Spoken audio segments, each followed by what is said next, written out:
यहाँ संतमत सत्संग में उपस्थित हुए।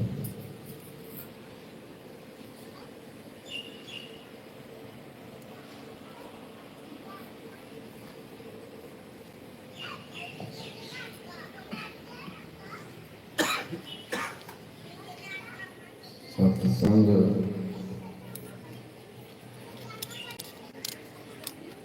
के माध्यम से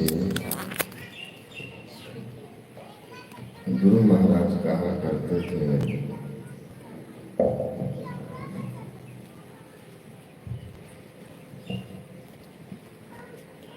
ज्ञान योग युक्त ईश्वर भक्ति का प्रचार किया जाता है।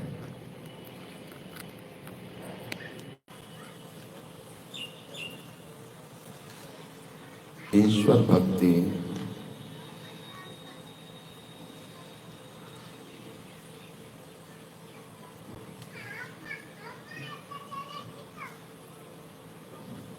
हमारे जीवन के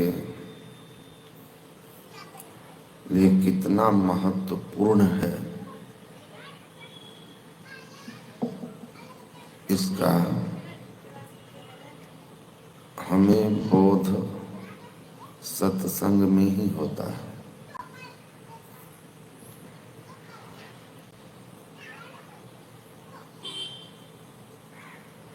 जो सत्संग नहीं करते हैं वे सुख के लिए प्रयास तो करते हैं,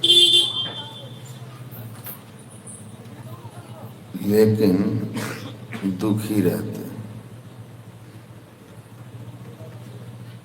कबीर साहब ने कहा, वस्तु कहीं ढूंढे कहीं, कहीं विधि आवे हाथ।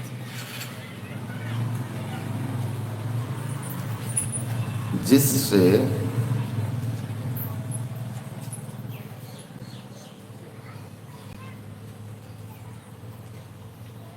जहां जाकर सुख होगा या जिसकी प्राप्ति से हम सुखी होंगे,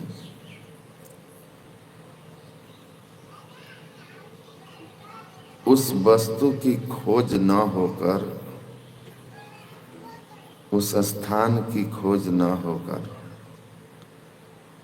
हमारी जो खोज है वो उल्टी होती है।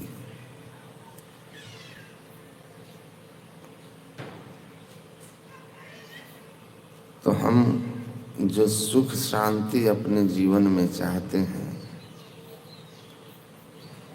वह सुख शांति संसार में बिना ईश्वर भक्ति के किसी को प्राप्त नहीं होगा।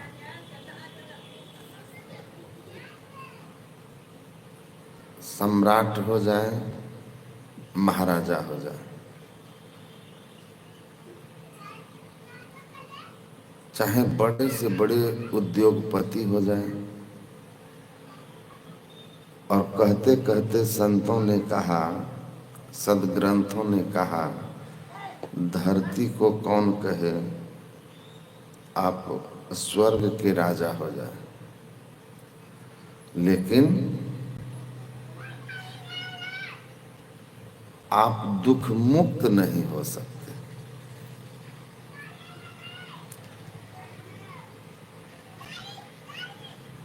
जन्म मरण के चक्र से नहीं छूट सकते। और सबसे बड़ा जो भय है हमारे जीवन में, वो मृत्यु का है। इससे सब डरते हैं। और जब तक मृत्यु हमारे जीवन में भयभीत किए हुए है, तब तक शांति में सुख कैसे संभव है? आदमी डरा हुआ सुखी थोड़ी होता है। डरा हुआ आदमी सुखी नहीं होता है।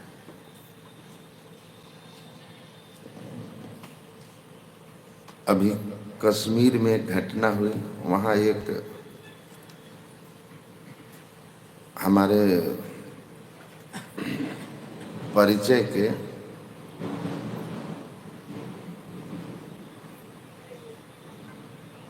जान पहचान के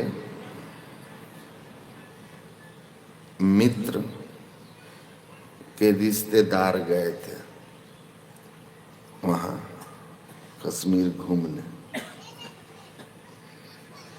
तो बोले कि 2 दिन बहुत आराम से रहे, खूब खुश थे, लेकिन जिस दिन आतंकवादियों ने, राक्षसों ने, दुष्टों ने अकारण वहाँ गए, पर्यटकों पर अंधाधुंध गोलियां चला दी, तो वो बता रहे थे कि जो वहाँ गए थे उनके रिश्तेदार, वो वहाँ का वीडियो भेजते थे उनको, वीडियो कॉल करके पति पत्नी दिखाते थे, बहुत खुश थे। हालांकि वे सुरक्षित थे, उन्हें वो बच गए। तो वो कह रहे थे हमको कि जब हमला हुआ उसके बाद वे डरे हुए थे और किसी तरह वहां से निकल जाने के चक्कर में थे। जो कश्मीर उनको 2 दिन तक स्वर्ग ऐसा लग रहा था, जब मृत्यु का भय आया कि कहीं हम भी न मार दिए जाएं, तो वह उनके लिए नरक जैसा हो गया। नरक जैसा, कितना जल्दी हम यहाँ से निकल के भाग जाए। तो भय जो है ना, जब जीवन में है तो आप दुनिया में क्या क्या व्यवस्था करके अपने सुख शांति के लिए रखे हैं, अपने लिए स्वर्ग ही क्यों न सजा लें, या सच का स्वर्ग जो सूक्ष्म जगत में है वहां भी क्यों न चले जाएं।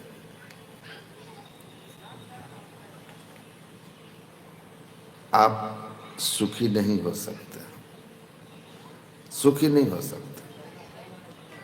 और स्वर्ग की विडंबना है कि जो स्वर्ग में रहते हैं उनको पता रहता है कि हमारे पुण्य कितने दिनों का और हमको कब तक स्वर्ग में रहना है।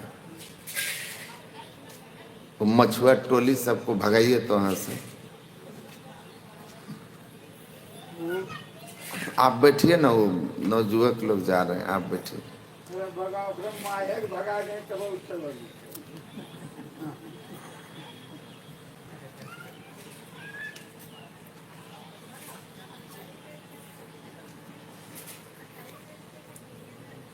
बच्चा लोग का क्या लिए है, हमारे साथ में रहते हैं ना विनय, इसके गांव के बगल में मैं गया था, तो एक कमरे में बैठा ध्यान करने बैठता था ना, तो उस घर में एक बच्चा था 7-8 साल का, वो कूद के मेरे पलंग पर चढ़ जाए। मैंने उसको कहा कि तुम पलंग पर क्यों चढ़ गया? मेरा पलंग है, उसी पर वो सोता होगा। तो मैंने कहा अच्छा तुम्हारा ही है, तुम शांत रहो, हम ध्यान कर रहे हैं। कहा नहीं, हम कूदेंगे, हमारा पलंग है, हम कूदेंगे। तो उसकी माँ आके बोलती है कि बाबा, इसकी दादी इसका मन इतना दुलार में बिगाड़ दी है कि डांटने भी नहीं देती है। तो हम बोले अच्छा ठीक है, ठीक है। खैर उसके बाद हम उसको ऐसा प्यार से इलाज किए कि हम जब तक रहे वो घूम के रूम में नहीं आया, कोई मारा नहीं, कुछ किया नहीं, बस अपना टेक्निकल जो इलाज था कर दिए। तो बच्चे होते हैं अब उसको लगे कि मेरे रूम में आके मेरे पलंग पर कब्जा कर लिया है।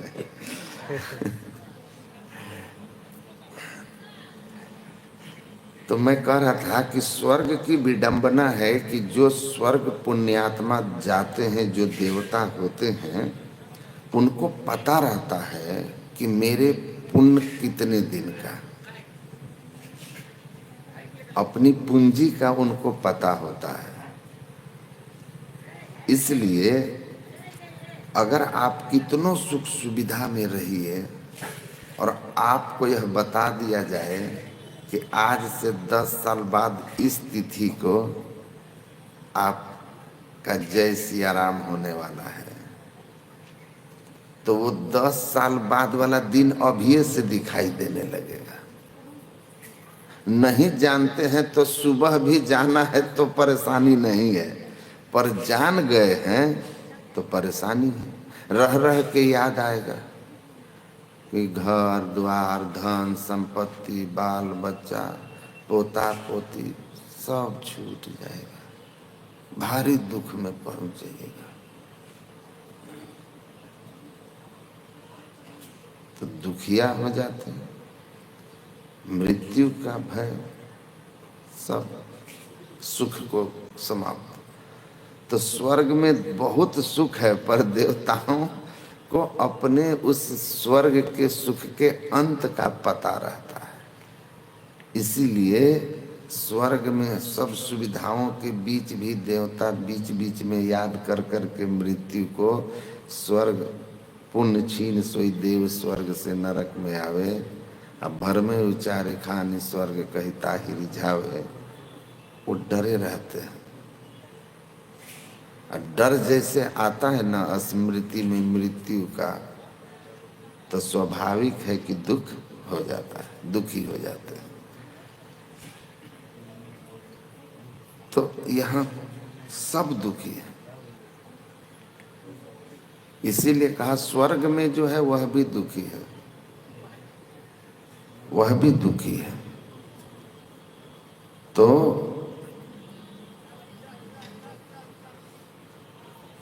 सुख तब होगा जब आपके जीवन में मृत्यु का भय चला जाए। कबीर दुखी नहीं हो सकते। वो कहते हैं कि मैं क्यों मरी हूं, मैं क्यों मरूंगा, हरि मरी हो तब मैं मरी हूं, हरि न मरे हम काहे मरी हूं। संत कबीर साहब कहते हैं अगर ईश्वर मरते हैं तब हम मरेंगे, जब ईश्वर नहीं मरते तो हम भी नहीं मरेंगे। कबीर को अपने अमर स्वरूप का बोध है। संत कबीर अमरत्व को प्राप्त कर लिए हैं।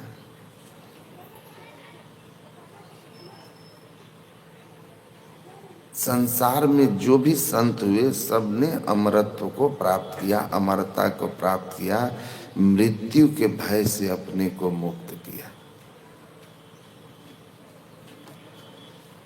सिकंदर जैसा विश्व विजेता खूंखार, लाखों हत्याएं करने वाला महर्षि दांडयायन को जब धमकाया ना कि मेरे साथ चलो, हमारे गुरु अरस्तु ने कहा है कि एक सन्यासी को भारत से लेकर आना, तो महर्षि दंडयायन ने कहा हम तो नहीं जाएंगे, हम नहीं जाएंगे। कहा ना सुनने की आदत नहीं है, तलवार देख रहे हो, जो मुझे इनकार किया इस तलवार से मैंने एक क्षण में उसकी गर्दन काट दी है, तुमको तुरंत मार दूंगा। तो महर्षि दांडयायन जोर से हंसते हैं ठहाका लगा के और कहते हैं कि बादशाह अभी जो तुमने बोला है ना, इससे बड़ा झूठ तुम कभी नहीं बोला होगा कि हम तुमको इस तलवार से काट देंगे, मार देंगे। सुनो, तुम जिस गर्दन को काटने की बात कह रहे हो, मैं उस गर्दन से बहुत पहले अलग हो गया हूं, अलग हो गया हूं। और तुम्हारी तलवार जो है ना, गर्दन काट सकती है, मुझे छू भी नहीं सकती। कृष्ण कहते हैं ना गीता में कि नैनं छिदन्ति शस्त्राणि नैनं दहति पावकः न चैनम कलेदयन्ति आपो नैनं शोषयति मारुतः।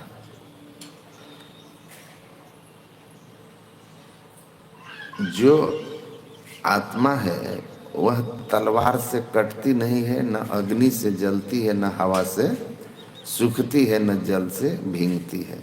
न हन्नते हन्न माने शरीरे। इस शरीर के मृत्यु के प्राप्त हो जाने पर भी आत्मा का नाश नहीं होता है, मृत्यु नहीं होती है। ये सिद्धांत है। महर्षि दंडयायन को ये अनुभव है। वो अपने इस अविनाशी आत्म स्वरूप से परिचित हो गए हैं। और जैसे अमरता का परिचय होगा तो मृत्यु का भय कैसे रहेगा? किस बात की मृत्यु? कौन सा भय? तो संसार में सबसे बड़ा भय जो है ना, वो मृत्यु का है। आदमी बीमार पड़ जाता है, डॉक्टर से गांव में दिखाता है, नहीं ठीक होता है तो शहर में जाके दिखाता है। अगर वहां की भी दवाई सेट नहीं किया, सूट नहीं किया, तब आदमी भीतर से डरने लगता है। तब भागेगा बड़े जगह पर। क्यों भाग रहे हैं? किसके भय से भाग रहे हैं? कि कहीं बीमारी का इलाज नहीं हुआ तो हम मर जाएंगे, हम मर जाएंगे। लेकिन सामने खड़ा है जो कि साक्षात यमराज है सिकंदर, और उसके सामने निर्भीक खड़ा एक फकीर लंगोटी पहन के रावी नदी के तट पर लेटा है और निर्भीक है। कहा तुम हमको छू नहीं सकते। सिकंदर आश्चर्य से भर गया कि इस तलवार को देख करके बड़े बड़े वीरों के शरीर पर कंपनी उठ गया। ये निहत्था आदमी इस तरह से बात कर रहा है कि मृत्यु से हम परे हैं, तुम हमको छू नहीं सकते। जैसे तुम देखोगे कि गर्दन कट के गिरा, वैसे हम भी देखेंगे गर्दन कट के गिरा। हम इस गर्दन से बहुत पहले अलग हो चुके हैं। तो सिकंदर एकदम कन्फ्यूज्ड हो गया, कैसा आदमी है। मुंह में मत सटा, कैसा आदमी है।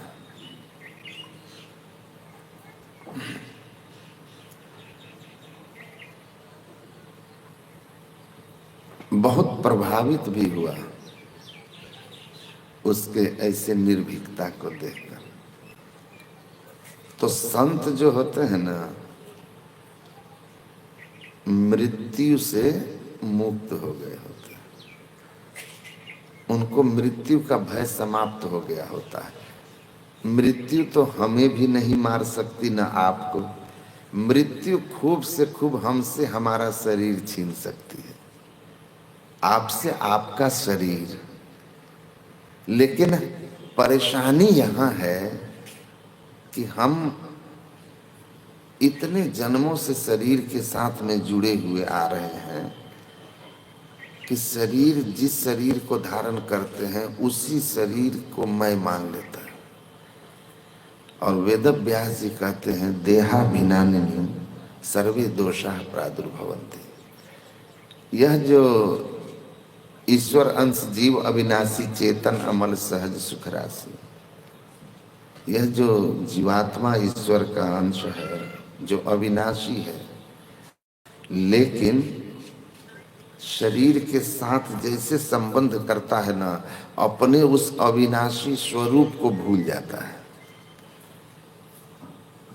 और खुद को यह नाशवान देह मानने लगता है, और यहीं से उसके जीवन में सारा दुख द्वंद्व खड़ा होता है, सारा दुख द्वंद्व खड़ा होता है। अब जो मरणशील है इसको कितना सजाइएगा, है ना। आदमी बूढ़ा होने लगता है, उस बुढ़ापा जो है, उस बुढ़ापे को वो छिपाने का प्रयास करता है ना। बुढ़ापा छिपाने का प्रयास करता है। आप नहीं किए हैं, लेकिन बहुत लोग करते हैं, रंग लेते हैं। एक बहुत बूढ़ा आदमी हमको प्रणाम किया, हम उसको देखे, हम मन में सोचे कि इसका बाल इतने उम्र में एकदम देख रहे हैं कि काला काला है, लग नहीं रहा था रंगा हुआ सा। तो हमने पूछा कि आपका बाल तो नेचुरल काला लग रहा है इस उम्र में भी, क्योंकि जो कलर किया होता है पता चल जाता है, नेचुरल काला है। तो बोलते हैं क्या, लोग ऐसा ही समझते हैं लेकिन ऐसा है नहीं, रंगा हुआ है। तो हम बोले कि लग नहीं रहा है। तो उन्होंने कहा कि एक बार बाल कलर करने का लगभग 3,000 रुपया खर्च करते हैं। 15 दिन तक पता ही नहीं चलेगा आपको कि कहीं से रंगा हुआ है। तो हम बोले कि उससे क्या फर्क पड़ जाएगा, कोई जान ही जाए कि यह रंगा हुआ है तो क्या फर्क पड़ जाएगा, लेकिन छिपाते हैं, बूढ़ा नहीं बनना चाहते। शरीर है ना, परिवर्तन तो इसमें होगा, परिवर्तन तो इसमें होगा। मैं खुद पतला दुबला सा था कॉलेज में, हमारे एक दोस्त बहुत दिन बाद मिले तो हमको बोले, भाई तुम तो एकदम पतले दुबले थे, अब इतने मोटे चौड़े कैसे हो गए। तो हमने उसको कहा कि भाई एक पेड़ मेरे पिताजी ने आम का लगाया था जिस समय मैं पढ़ता था, लौट के गया तो देखा कि विशाल वृक्ष बन गया है। तो पेड़ उतना बड़ा हो गया, हम भी थोड़ा बड़ा हो गए, तो क्या फर्क पड़ गया। समय के साथ बदलाव आएगा ना, उस बदलाव को स्वीकार करना है। But excess of everything is bad. जरूरत से ज्यादा हुआ तो बीमारी है। तो संसार है मृत्यु का भय, इससे सब डरते हैं। स्वर्ग में देवता डरते हैं। काल के गाल बड़ा है रे मूर्ख, कांपत ब्रह्मा विष्णु महेश्वर, तुलसीदास लिखे हैं। ब्रह्मा विष्णु महेश जब कांपते हैं, कांपते नहीं है ब्रह्मा विष्णु महेश, महेश कांपे नहीं तो भस्मासुर जब सिर पर हाथ धरने के लिए दौड़ा तो भागे काहे थे, भागे क्यों बताइए। भागे कांप गए ना कि जल के भस्म हो जाएंगे, तब ना भागे। तो कांपते तो हैं। तो इसीलिए संत लोग समझा के कहते हैं कि देखो,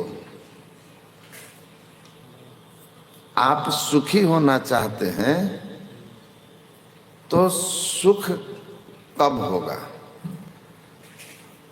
जब जीवन आपका एकदम निश्चिंत होगा।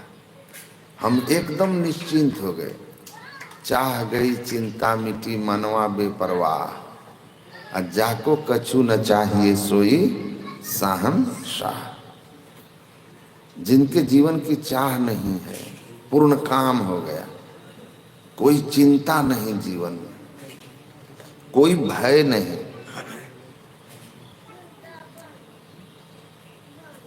वही शहंशाह है।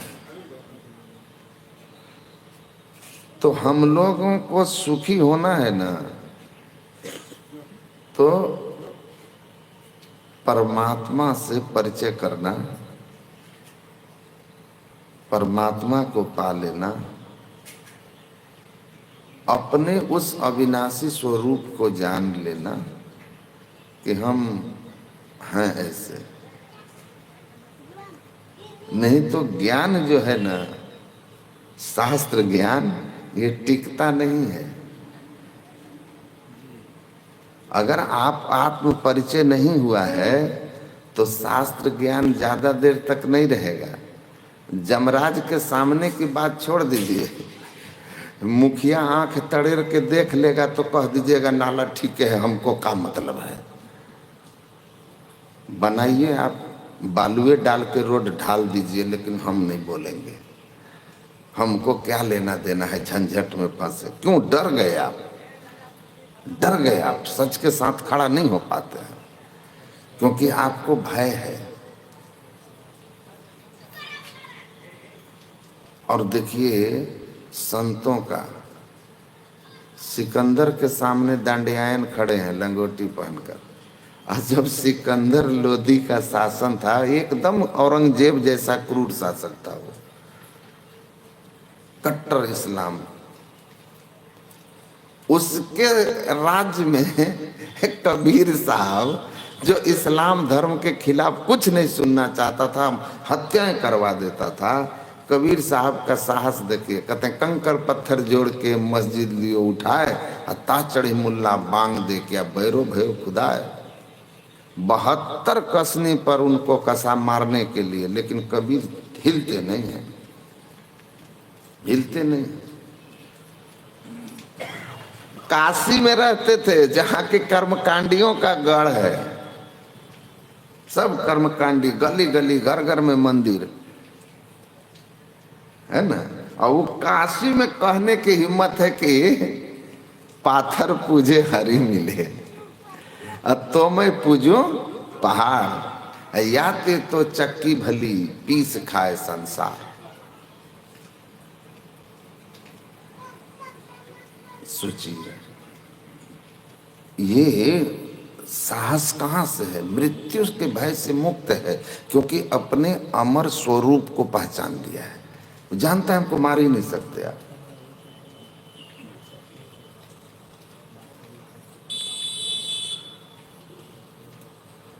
हमारे गुरु महाराज प्रचार करते थे जब संत मत का, तो गंगा के उस पार के इलाका जमींदारी प्रथा में जो बहुत ज्यादा जकड़ा हुआ था, और उस समय गुरु महाराज जब प्रवचन कराते थे, करते थे, स्तुति गाते थे, तो भजो ओम ओम प्रभु नाम वही, कहते हैं ना, भजो ओम ओम मेहि नाम वही।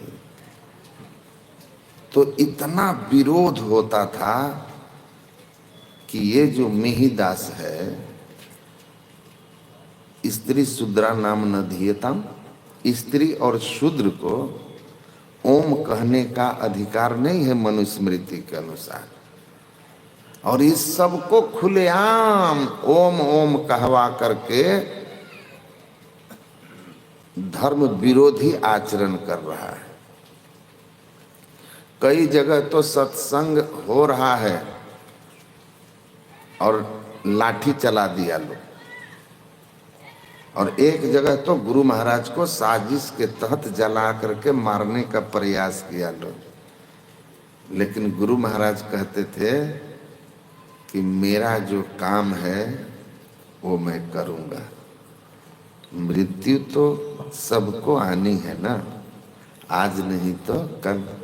मौत से किसकी यारी है? आज मेरी तो कल तेरी बारी है। मृत्यु तो निश्चित है ना, जातस्य ध्रुवो मृत्यु। इस शरीर को छोड़ना ही होगा, चाहे आप डर डर करके जिए तब भी एक दिन छोड़ना होगा, और चाहे आप सत्य के साथ एकदम सीना तान के खड़े होकर के जिए तब भी शरीर छोड़ना होगा। लेकिन दोनों में फर्क होगा। डर डर के जो जिया ना, सत्य के साथ खड़ा नहीं हो सका, वो समझिए जीते जी मर मर के जिया, वो मुर्दा के समान जिंदा है। और एक दिन दुनिया से जाएगा जब ना, उसकी यहाँ कोई पहचान नहीं होगी। एकदम कहते हैं ना कि जो मूली का खेत, मूली के खेत से मूली उखाड़ेंगे तो एकदम पूरा का पूरा बाहर आता है, कोई निशान नहीं छोड़ता। वैसे ही ऐसे लोग इस दुनिया से चले जाते हैं, पर दुनिया में उनकी कहीं कोई पहचान नहीं रहती है। लेकिन कीर्तिवान सहजीवती, जो सत्य के साथ खड़ा रहता है, वो इस दुनिया से जाने के बाद भी लोगों के दिलों में जिंदा रहता है, इतिहास के पन्नों पर जिंदा रहता है, समाज के बीच चर्चा और कहानी बन के जिंदा रहता है।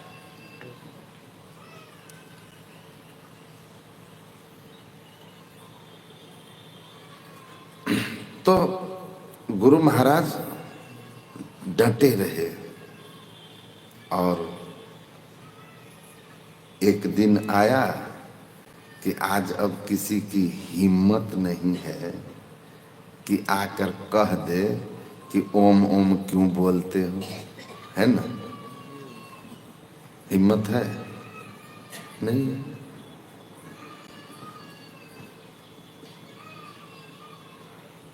दूसरा आदमी डर जाता, जिंदा जलाकर मारने की कोशिश हुई, लेकिन गुरु महाराज नहीं डरे।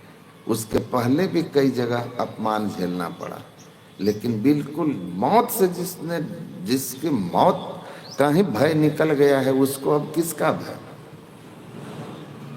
किस बात का भय? बस सत्य से परिचय हो गया है। सत्य मतलब परमात्मा, अपना निज स्वरूप, जो इस अवस्था में है कि तुम में निज में भेद बुद्धि को जो सकते हैं मिटा, तुम वही वह तुम्ही में ही प्रश्न पुनि रहते नहीं, जो स्वयं अपने और परमात्मा के बीच के भेद को खत्म कर दिया है, स्वयं परमात्मा हो गया, हम प्रभु प्रभु हम ये कहीं होई, इस अवस्था में है, वो किससे भयभीत होंगे?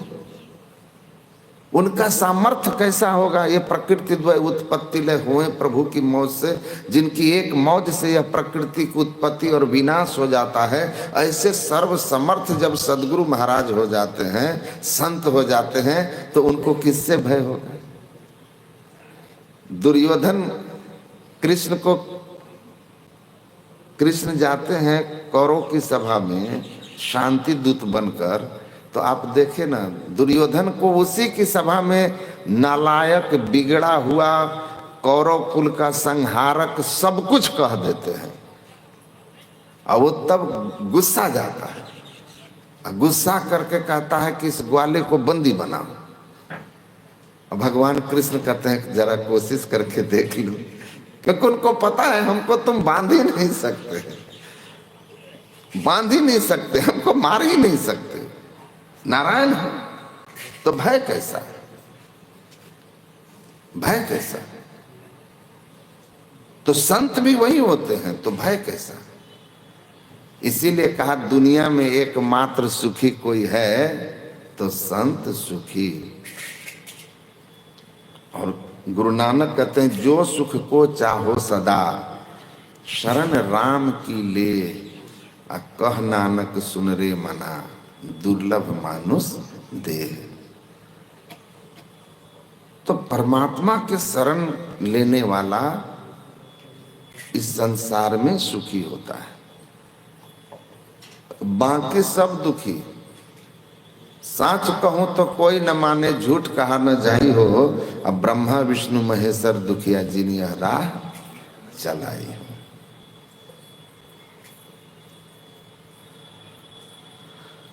तो सब दुखी हैं, संत सुखी। इसीलिए कि संत अमर अभय पद को प्राप्त किए हैं, जो परमात्मा पद है। उस पद को पाने के लिए परमात्मा की भक्ति करनी होती है। भक्ति करने के लिए परमात्मा के स्वरूप का ज्ञान होना जरूरी होता है। उस स्वरूप का ज्ञान करके फिर उसके अनुरूप साधन करना होता है, नहीं तो जीवन बीत जाएगा।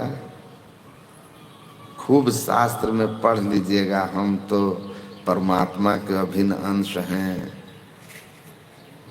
हमको अस्त्र शस्त्र काट नहीं सकता है ना। लेकिन जोर से कहीं सियार बोला रात में तो केवाड़ी कूद के बंद कर लीजिएगा बंद कर लीजिएगा। तो इसीलिए कहा कि तेल तुल पावक पुट धरी बनी दिए न बनत प्रकाशत, आ कहे बनाई दीप की बातन कैसे हो तुम नाशत। सूरदास जी कहते हैं अंधकार कमरे में बैठकर कितना भी बात करोगे ना, दिया दिया दिया में तेल, तेल में बाती, लाओ एक दिया सलाई जलाओ, बाती जल जाएगी। पूरा व्याख्यान कर दोगे तब भी प्रकाश इससे होने वाला नहीं है। प्रकाश होगा जब सच में दिया जलाओगे। बखान करने के कोई जरूरत नहीं है, दिया जलाने की जरूरत है, प्रकाश हो जाएगा। तुलसीदास जी कहते हैं वाक्य ज्ञान अत्यंत निपुण भव पार न पावई के कोई, निशिगृह मध्य दीप की बातन तम निवृत्ति नहीं होई। आप वाक्य ज्ञान में कितना भी प्रवीण हो जाइए, लेकिन इससे संसार सागर का नाश नहीं होगा। संसार सागर जन्म मरण के चक्र से मुक्त नहीं होइएगा। वही बात, अंधेरे में कितनी भी बातें प्रकाश की कर लो, लेकिन जब तक प्रकाश दिया जलाओगे नहीं तब तक अंधेरा दूर होने वाला नहीं है। गुरु महाराज कहते हैं ध्यान भजन हीन लहियो न प्रभु धन, को कहा भय सुभक्त पढ़ी गाई मात्र मन। शास्त्र पढ़ के या भजन गाने मात्र से बिना ध्यान किए, परमात्मा की भक्ति किए कोई सुभक्त नहीं हो सकता, सच्चा भक्त नहीं हो सकता, सुखी नहीं हो सकता। तो कबीर साहब कहते हैं बात बनाई जग ठगा, मन पर बोधा नहीं, कहे कबीर मन ले गया 184 माही। तो संतों ने जो कहा वह केवल बना करके नहीं कहा, सुन करके नहीं कहा। एक आदमी ले आए थे लिख करके, तो ये क्या कहते हैं भजन, तो बोले कि देखिए तो ये भजन हम बनाए हैं, पद हम रचे हैं। तो मैंने कहा कि मैं जहाँ तक समझता हूँ कि भजन या पद जो होता है साधना काल में साधक को जब स्फुरना अनुभूति होती है, तो वह अनुभूति जब उसके मुखार बिंद से स्फुरित होती है, उसी को भजन या उसी को पद कहते हैं, पद कहते हैं। और प्रमाण भी है। गुरु महाराज को जब कहा कि अब आप पद क्यों नहीं लिखते, अब भजन क्यों नहीं लिखते, पदावली छप गई थी, तो और पद और भजन क्यों नहीं लिखते। तो गुरु महाराज ने कहा अब स्फुरना ही नहीं होती, क्योंकि नदी जो है सागर में मिल गई, शांत हो गई। तो साधना काल में जो अनुभूतियां होती है, साधक उन अनुभूतियों को, वो अनुभूतियां उनके अंदर से छलकता है।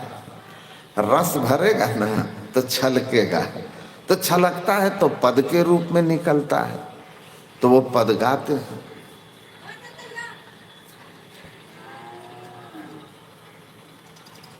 तो वो अनुभव उनकी होती है, उसी को भजन या पद कहते हैं। तो मैंने कहा अगर ये आपके अनुभूति के हैं तो ठीक है, नहीं तो ध्यान रखिएगा, कबीर साहब ने कहा है, लाया साखी बनाए के इत उत अक्षर काट। उसको पढ़ के ही हमको लग गया कि अक्षर काट काट के लाया है, कुछ लाइनें उधर के पद से, कुछ लाइनें उस पद से। तो मैंने कहा कि कहीं ऐसा ना हो कि लाया साखी बनाए के इतूत अक्षर काट, आ कह कबीर जब लिख जिए जूठी पत्तल चाट। तो पद अस्फुरना से हो तो ठीक है, ठीक है। हमको खुद ही एक बाबा भजन की पुस्तक निकाल रहे थे, तो हमको बोले आप भी एक भजन लिख के दे दीजिए। हम बोले अभी हमारे भीतर भजने नहीं। तो हमारा कोई भजन आप आज तक नहीं सुने होंगे, बहुत लोगों के भजन हैं, वो लिख लेते हैं, जोड़ जाड़ के लिख लेते हैं। ये भी कम बड़ी बात नहीं है कि जोड़ घटाव करके लिख लेते हैं। हम उस लायक भी नहीं हैं कि जोड़ घटाव कर लें। तो लिखने वाले को धन्यवाद, मेहनत करते हैं, विचार करते हैं। पढ़ने वाले को तो लाभ जरूर होता है, इसलिए वो भी अच्छी ही चीज है, खराब चीज नहीं है।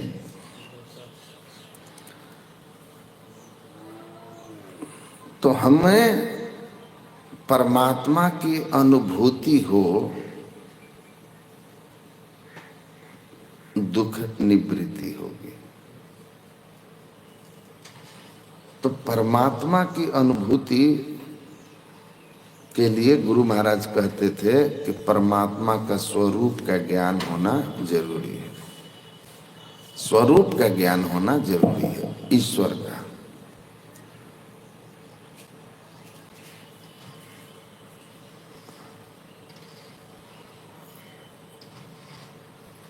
आप लोगों ने ईशावास्योपनिषद से सुना, ईशावास उपनिषद।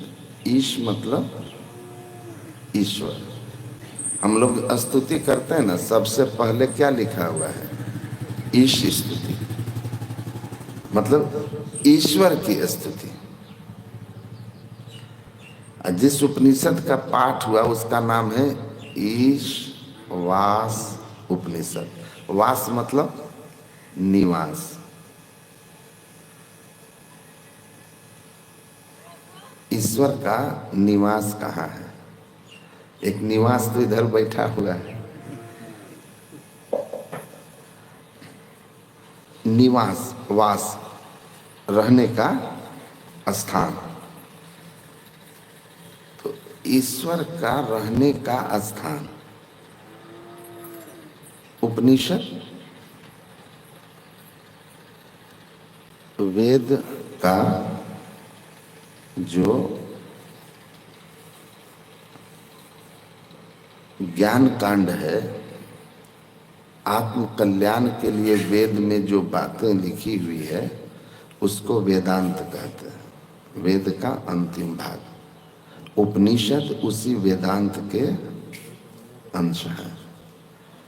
इसीलिए इस ग्रंथ के नाम से ही समझ में आता है कि ऐसा ग्रंथ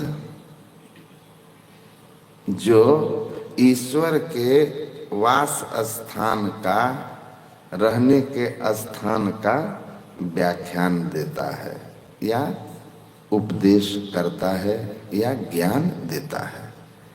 तो ईश्वर कहाँ रहते? आजामिल की कथा आप लोग बहुत बार भागवत में सुने होंगे कि पहले बहुत अच्छा एक ब्राह्मण था, पूजा पाठ करने वाला, सात्विक, लेकिन संग जो है बहुत महत्वपूर्ण होता है जीवन में। संग उसका किसके साथ हुआ? कुछ देर का संग था एक कामी पुरुष का वेश्या के साथ। उसको देखा था केवल खड़ा होकर, और वह उसके विचार को पतन की ओर ले गया, गिर गया। वह विवाह करके उसी के साथ रह गया, अपराधी बन गया। मौत का समय आया, पाप से आयु भी घट जाती है।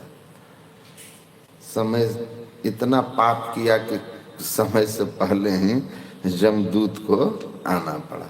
तो जमदूत आ गए उसको ले जाने के लिए।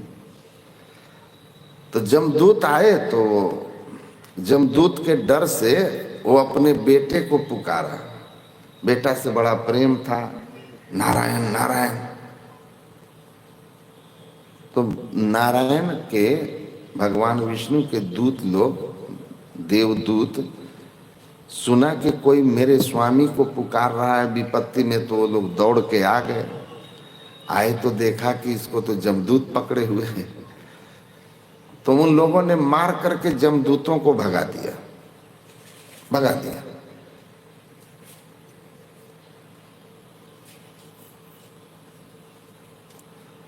जमदूत लोग यमराज के पास गए, उनको जाकर कहा कि हम तो आज तक यही जानते थे कि आप ही इस सृष्टि के सबसे पावरफुल व्यक्ति हैं, सबसे पावरफुल नियंता हैं। आप सब पर शासन करते हैं। जीव को कर्मानुसार उसको सुख दुख नरक स्वर्ग अनेक योनि में भेजने वाले अंतिम सुपर पावर आप ही हैं। लेकिन आज हमको आश्चर्य हुआ, अजामिल को जब पकड़े तो उसने नारायण को पुकारा और वहां नारायण कोई हैं जिनके दूत आ गए और वो बड़े दिव्य थे देखने में। वे दो दूत हम सबको मार के भगा दिए और कहा कि मेरे स्वामी का नाम जो ले लेगा ना उसको जमदूत पकड़ ही नहीं सकता, पकड़ नहीं सकता। तो महाराज हम तो आज तक भ्रम में थे कि सुपर पावर के हम सेवक हैं। आपसे भी बड़ा कोई सुपर पावर है इस संसार को चलाने वाला? कौन है वो? कहाँ रहता है वो?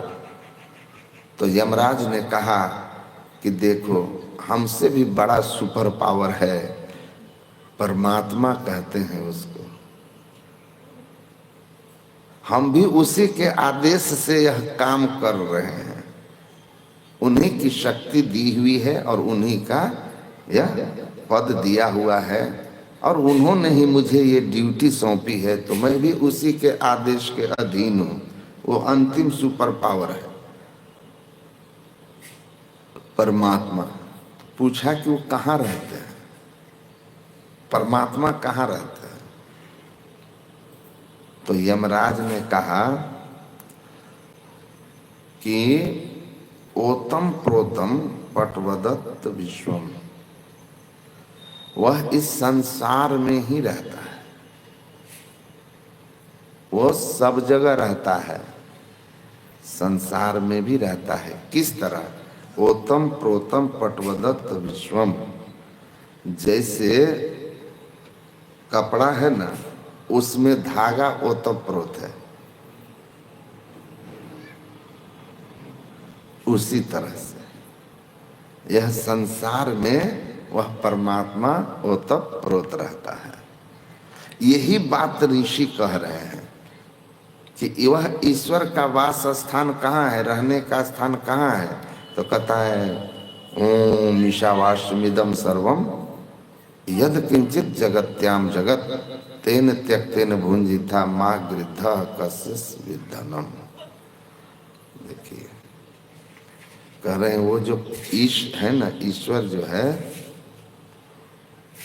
यह संपूर्ण संसार ईश्वरमय है। वस्त्र में धागों के अतिरिक्त और क्या है?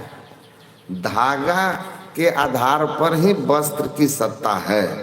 धागा अलग कर दो, वस्त्र की सत्ता समाप्त हो जाएगी। वैसे यह जो संसार है वह ईश्वर की ही सत्ता पर स्थित है। बाकी संसार की अपनी कोई सत्ता ही नहीं है। इस वस्त्र की सत्ता धागे से, संसार की सत्ता परमात्मा से। जैसे वस्त्र में जहां अंगुली रख दोगे वहां धागा होगा, वैसे ही संसार में जहां उंगली रख दो वहां परमात्मा है, कहीं से खाली नहीं। अब सब जगह परमात्मा है, कहीं से खाली नहीं। ब्रह्मे वेद मृतम पुरस्ताद ब्रह्म पश्चात ब्रह्म दक्षिणतश्चोत्तरेण अधश्च ऊर्ध्व परसरितम ब्रह्मे वेद विश्वमिदम वरिष्ठम। कबीर साहब कहते हैं हरि मही तनु है, तनु मही हरि है, सर्व निरंतर सोई रे। और गुरु महाराज कहते हैं प्रत्येक परमाणु अनु लघु दीर्घ सर्व तनु, अब प्रभु जी व्यापक जनु गगन रहा है। देखिए कहते हैं प्रत्येक परमाणु सबसे छोटा से छोटा अनोरणीयम, सटलर देन द सटेस्ट, छोटा से छोटा परमाणु उसमें भी घुस जाए, इतना छोटा है, इतना महीन है। अब बड़ा से बड़ा, बिगर देन द बिगेस्ट, आकाश को भर के आकाश से बाहर, तो इतना महीन कि किसी में प्रविष्ट कर जाए, और इतना बड़ा कि सबको भर के सबसे बाहर हो जाए, प्रकृति को भर के प्रकृति से परे, प्रभु सर्वदेशी और अदेशी, व्यापकपन हो परे। उसी को महर्षि अरविंद ने कहा all pervasive and beyond the nature of pervasiveness, जिसको गुरु महाराज कहते हैं सर्वव्यापक और सर्वव्यापकता के परे जो परम तत्व। वही कह रहे हैं कि जो प्रकृति के कण कण को भर करके, अब प्रकृति से परे अनंत हो करके है, परमात्मा है। ऊपर नीचे बाएं दाएं सब जगह है, शरीर के अंदर है, शरीर के बाहर है, बाहर भीतर एको लेखो यह गुरु ज्ञान बताई। गुरु नानक देव कहते हैं कि बाहर भीतर सब जगह, कहीं से खाली नहीं। जमराज नचिकेता को कह रहे हैं वायु यथैको भुवनम परविष्टो रूपम रूपम प्रतिरूपो बभुव एकस तथा सर्वभूतांतरात्मा रूपम रूपम प्रतिरूपो बभुव।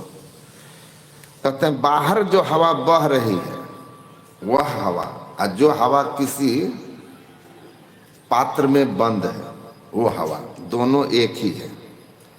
एक है कि नहीं?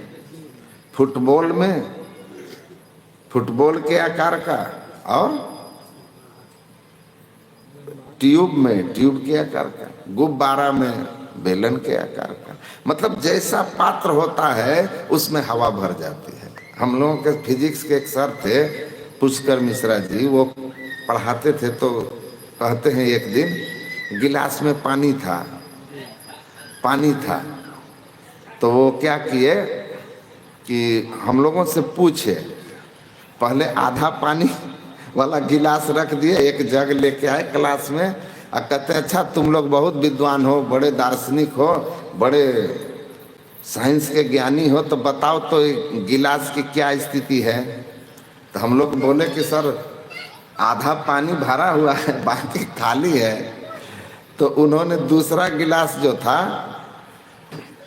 दूसरा गिलास वो पूरा खाली रख दिए, बोले इसमें बताओ क्या है। तो हम लोग बोले ये सर पूरा खाली है। तो उन्होंने कहा कि जो पहला गिलास है यह आधा पानी से आधा हवा से भरा हुआ है, और ये जो खाली गिलास जिसको तुम कह रहे हो ये पूरा का पूरा हवा से भरा हुआ है, खाली तो कुछ है ही नहीं। तो तुमको पानी दिख गई, इस आंख से पानी दिख गई, तो कह दिया कि आधा भरा हुआ है या पूरा भरा हुआ है। हवा नहीं दिखी तो कह दिया खाली है, कह दिया खाली है, लेकिन खाली थोड़ी है, हवा भरा हुआ, खाली नहीं है, पर हवा इस आंख से नजर आती नहीं है। तो आप जितना आपकी इंद्रियां जान पाती है उसी के हिसाब से आप संसार को समझते हो। तो इसीलिए कहा कि इस आंख से तो हवा भी न दिखाई दे, परमात्मा नजर आएंगे, हंसी आएगी। गिलास में हवा भरी नजर कहाँ है? अरे गिलास की भरी हवा छोड़ो, जो चल रही है वो कौन सी नजर आ रही है? तो उन्होंने समझा करके वो कहते थे कि देखो, इसीलिए आपकी जो इंद्रियां हैं इनकी एक लिमिटेशन है, लिमिटेशन है। यही बात गुरु महाराज समझाते थे कि देखो जी, आंख सिर्फ देख सकती है। किसी की आंख खराब हो जाए तो वह अब ये नहीं बता सकता कि हरा पीला नीला किसको कहते हैं, कौन से कलर के वस्त्र आप पहने हुए या कौन सा रूप है आपका, कलर नहीं बता सकता। अंधा आदमी के लिए कलर होता ही नहीं है, क्योंकि आंख कलर पहचानती है। कान से शब्द का ज्ञान होता है। आप अगर कान का कहानी खत्म हो गई तो आप कुछ नहीं सुनेंगे, केवल लगेगा आंख है तो लगेगा कि मुंह हिला रहा है, पर सुनेंगे कुछ नहीं। तो जो हमारी इंद्रियां हैं, इन इंद्रियों के लिए गुरु महाराज कहते हैं कि एक इंद्रिया एक ही विषय को पहचानती है, और ये जिनको पहचानती है ना, वो सब के सब क्या है? भौतिक तत्व है, स्थूल तत्व है, भौतिक है। अब परमात्मा अभौतिक है और इतने सूक्ष्माति सूक्ष्म कि उसको इंद्रियां देख ही नहीं पाती। जब भौतिक तत्व में हवा को नहीं देख पा रहे हैं, जिसका आपको स्पर्श हो रहा है, देख रहे हैं कि पर्दा हिल रहा है, हमारे शरीर को छू रहा है, पर उस हवा को हम नहीं पहचानते, नहीं देख पाते। तो हवा से स्थूल जो है ना आकाश है, आकाश से स्थूल जो है, हवा से सूक्ष्म आकाश है, आकाश से सूक्ष्म जो है। आगे बढ़ते जाएंगे तो पता चलेगा कि प्रकृति, अव्यक्त प्रकृति, उससे सूक्ष्म जो है चेतन प्रकृति, और उसके भी परे परमात्मा का शुद्ध स्वरूप जो हवा में भी घुस गया, आकाश में भी घुस गया है, महत तत्व में भी घुस गया है, चेतन में भी घुसा हुआ है, और इन सब को भर के फिर अपने बाहर एकदम निज स्वरूप में है, आच्छादन के परे, पसार के परे। उसको कैसे देखेंगे आप? इस आंख से। तो इस आंख से कैसे देखोगे तो वो दिखेगा ही नहीं। इसीलिए कबीर की एक वाणी है, जगत जनायो जेहि सकलो, सो हरि जानियो नाही, ज्यों आँखिन सब देखिए, आँखिन देखी जाहि। यह संपूर्ण संसार को जिस शक्ति, जिस ईश्वर के शक्ति के हमारे अंदर रहने से हमें इस संसार का ज्ञान होता है। अगर ईश्वर अंश जीव अविनाशी निकल गया तो आंख को हिम्मत है कि वो देख सके, कान सुन सकेगा, जिह्वा स्वाद बता सकेगी, कि त्वचा को स्पर्श का ज्ञान होगा कि ठंडा गर्म है। उसी चेतन आत्मा जो परमात्मा का अंश है, उसी की शक्ति से हम इस संसार को जानते हैं ना। तो जो परमात्मा अपनी शक्ति से हमें संपूर्ण संसार को जानने की क्षमता प्रदान करते हैं, उस परमात्मा को हम नहीं जान पाते। उसी की शक्ति से संसार को जान रहे हैं, लेकिन उस शक्ति को हम नहीं जान पाते हैं। कहते हैं कैसे? तो उदाहरण देते हैं, जिन आँखिन ज्यों आँखिन सब देखिए। इस आँख से सबको हम देख रहे हैं, लेकिन जिस आँख से आप हम सब एक दूसरे को देख रहे हैं, इस दुनिया को देख रहे हैं, उस आँख से, उस आँख को आप देख रहे हैं। देख रहे हैं इस आंख को, इस आंख से सबको देख रहे हैं लेकिन आंख को नहीं देख रहे हैं। वैसे परमात्मा की शक्ति से संपूर्ण संसार को आप जानते पहचानते हैं लेकिन परमात्मा को नहीं पहचानते।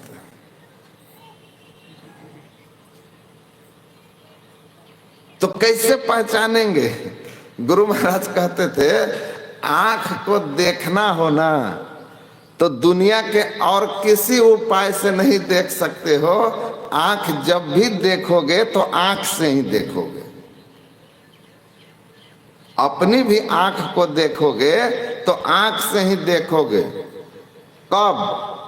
जब बीच में दर्पण होगा तब। बिना दर्पण के आंख देख सकते हैं लेकिन आंख से सबको देख लीजिएगा, आंख को नहीं, दर्पण चाहिए। गुरु महाराज कहते थे उसी तरह ध्यान दर्पण गुण अध्यानी अंध जाने ना, गुरु भेद देवे अंजन करु हेरो ही नयन। गुरु महाराज कहते हैं उसी तरह ध्यान जो है ना वो बीच में दर्पण है। ध्यान रूपी दर्पण का सहारा लेकर के आप उस परमात्मा को देख सकते हो जिसकी शक्ति से सारी दुनिया को देखते हैं।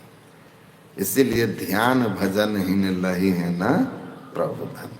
तो प्रभु है सब जगह, कीट पतंग रहे परिपूर्ण, कहूं एक तिल न हो तो जुदाई, कहीं से खाली नहीं है, सर्व निरंतर सोई रहे, लेकिन फिर भी हमसे गोई रे, हमसे छिपे हुए हैं। तो खूब कहते रहो। यारी साहब हुए ऐसे ही संत थे। यारी साहब काशी जब गए ना, वहां के राजा ने कहा कि आप कहते हैं कि सर्व खलविंदम ब्रह्म, संपूर्ण संसार परमात्ममय है, सब रूप ईश्वर का, क्योंकि सब में ईश्वर है तो सब रूप ईश्वर का। हम इस शरीर में रहते हैं तो कहते हैं ये हमारा रूप है, कहते हैं ना हमारा रूप है। फिर इसको हम बहुत सजाते संवारते हैं, इसको अपना रूप मान करके बढ़िया से रखते हैं। आजकल तो गांव गांव में देखते हैं बोर्ड लगा हुआ है ब्यूटी पार्लर, ब्यूटी बढ़ाने के लिए पार्लर खुला हुआ है ना। लेकिन कितनो महंगा ब्यूटी पार्लर, आप 50,000 का करवा लीजिए, जमराज थोड़े चिन्हने में भूल कर जाएगा। जमराज नहीं चूक करेंगे, एकदम एग्जैक्ट एड्रेस पर जाके उठा लेंगे। वो मिस नहीं होने वाला है। हम एक दिन ऐसे ही बोल रहे थे तो बोले माता सबरी इतनी कुरूपा थी कि उसके पति छोड़ के भाग गए। आज के युग में वो भी ब्यूटी पार्लर से आती तो वो भी बेचारा नहीं पाता।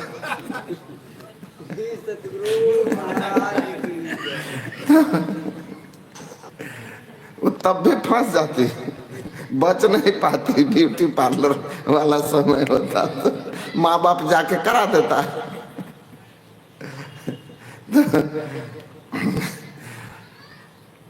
ओरिजिनल तो ओरिजिनल ही होता है ना।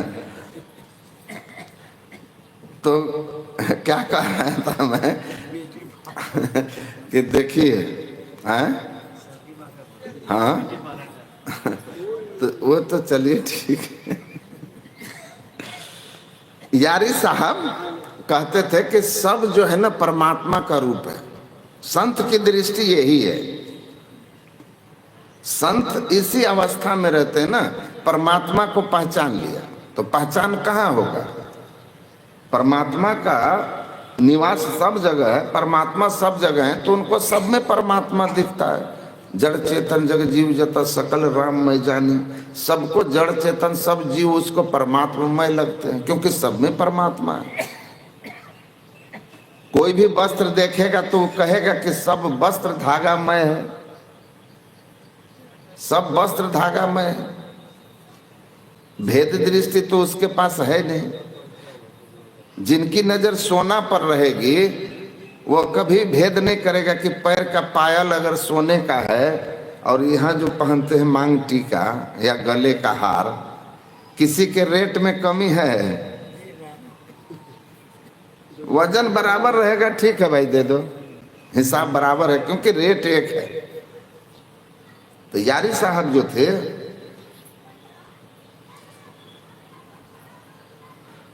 वहां जब काशी नरेश के यहाँ गए तो कहा आप बोलते हैं कि सब में परमात्मा है, सब बराबर हैं, कोई ऊंच नीच नहीं। कहा हाँ, कोई ऊंच नीच नहीं, सब बराबर। एक भिखारी को पकड़ के लाया, कहा कि ये जो भिखारी है इसमें भी परमात्मा है, ये भी उतना ही महत्व, वो भी वही है जो आप हैं, जो हम हैं। ये भिखारी फटा चिटा कपड़ा पहना हुआ, मैला कुचैला रहने वाला। तो यारी साहब ने कहा आपको नहीं मालूम है, परमात्मा ही भिखारी बन करके आए हुए हैं। ये परमात्मा ही है भिखारी के रूप में।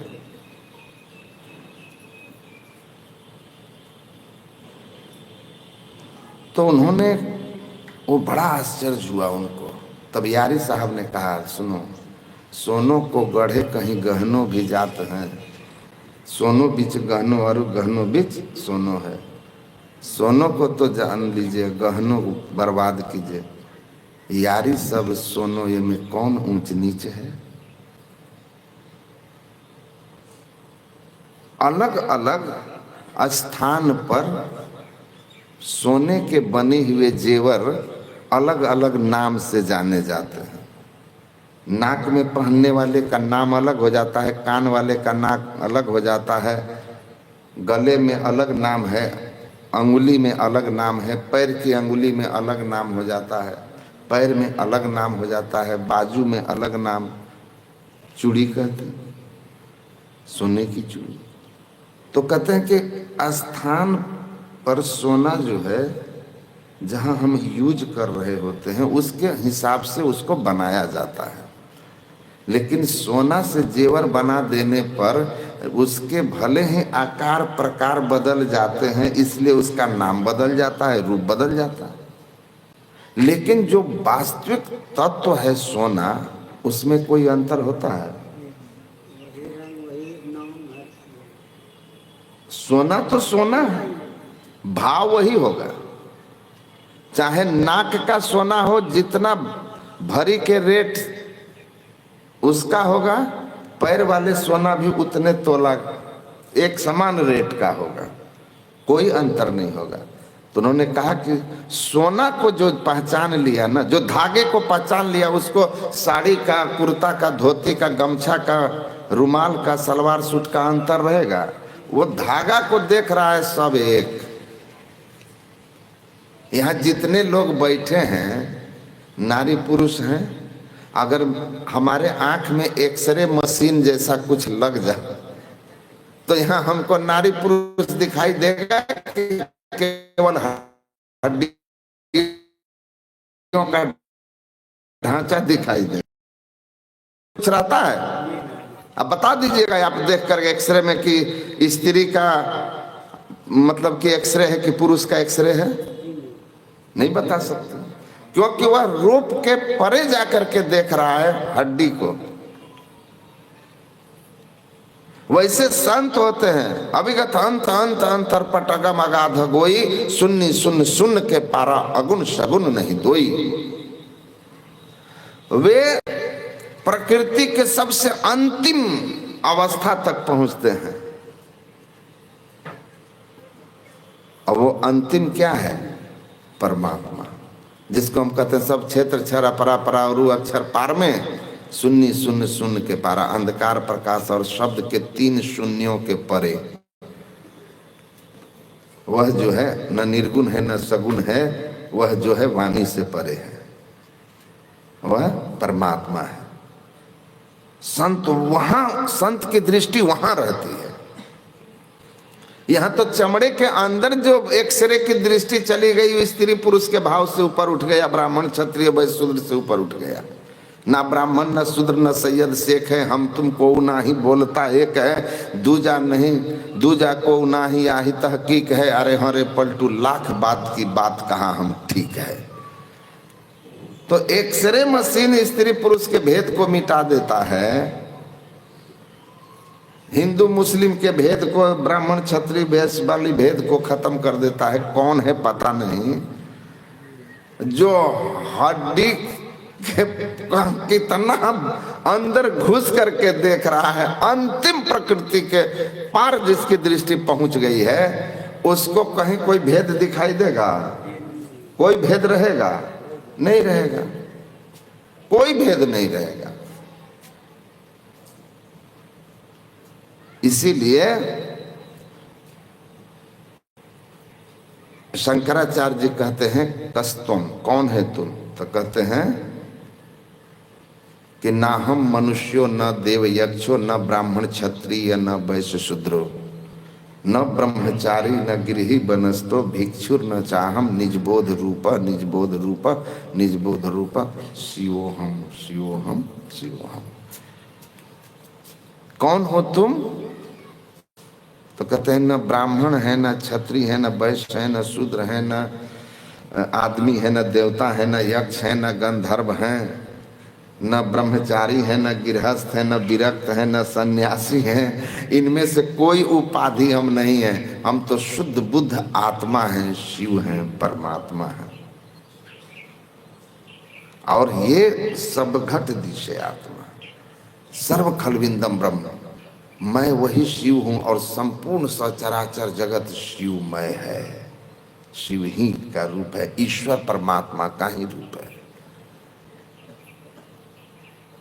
एक मशीन जो है भेद दृष्टि मिटा दे रही है, तो आत्म दृष्टि जिनको प्राप्त हो गई है उनमें भेदभाव रहेगा। यारी साहब ने कहा मैं सोना देखता हूं। एक पंडित जी को कोई दान में एगो चूहा एगो गणेश जी दिया, समझे ना, चूहा या गणेश। तो चूहा और गणेश, हमको भी एक आदमी चांदी का लक्ष्मी जी भेंट में दिया।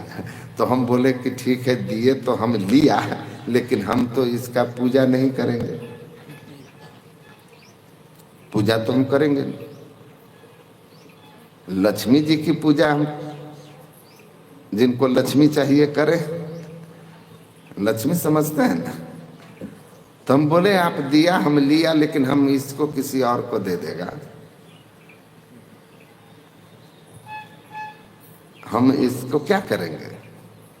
तो कहा कि ठीक है, मेरी इच्छा थी, दे दिया। बोले चलो ठीक है, रख लो।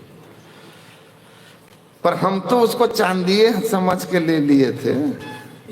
ठीक है, श्रद्धा से दिए हो तो चांदी रख दिए।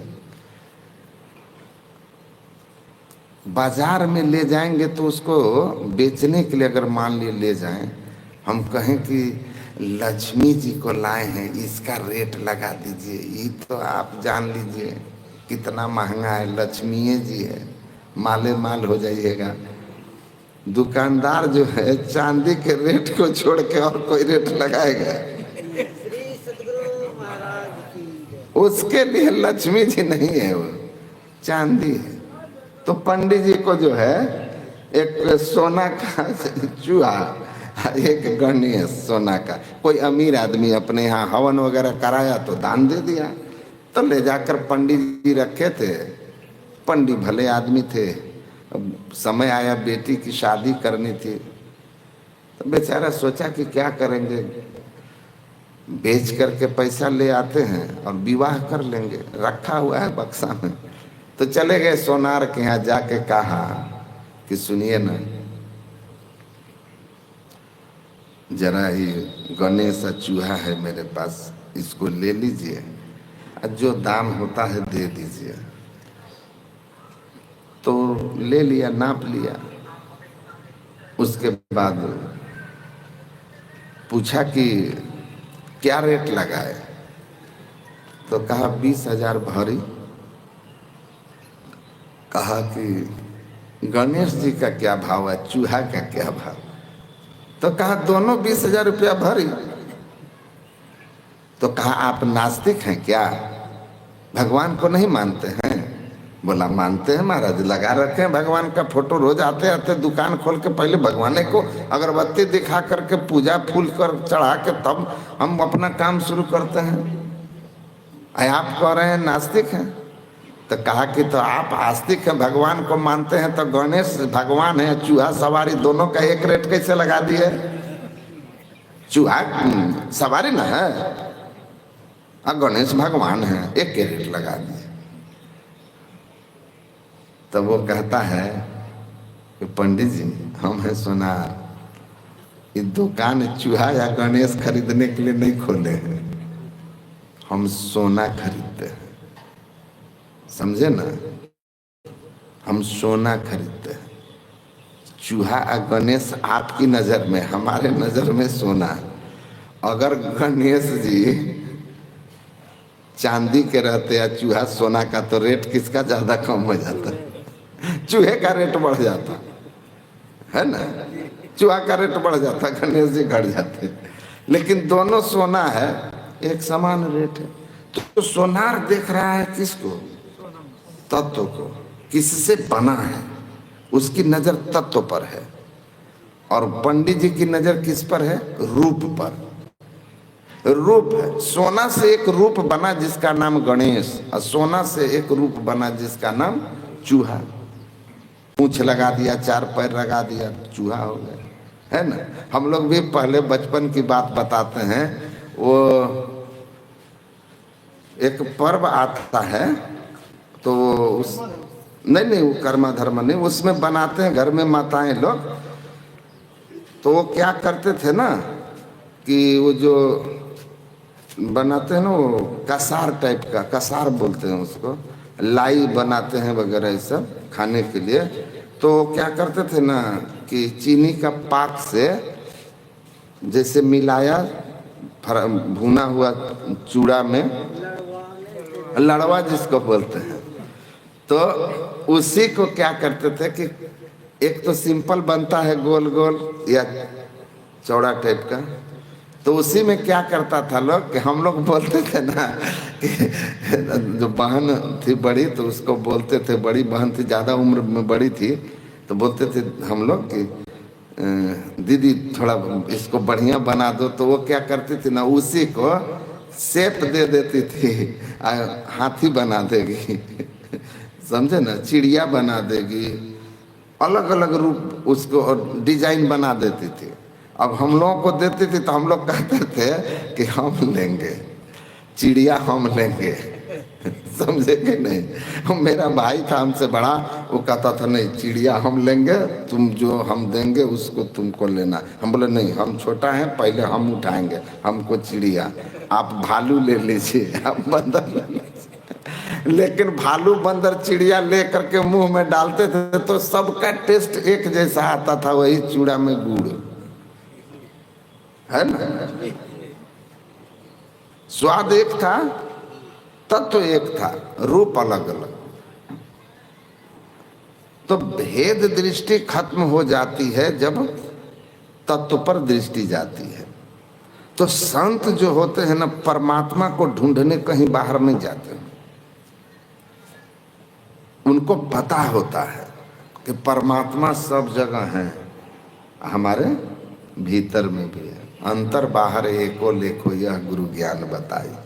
गुरु नानक कहते हैं अंदर बाहर सब जगह परमात्मा है, सर्व निरंतर सोई रे, सब जगह। तो क्या करना चाहिए? दिख नहीं रहा है जिस कारण से, उस कारण का निवारण करते हैं। वो कारण यही है कि जिस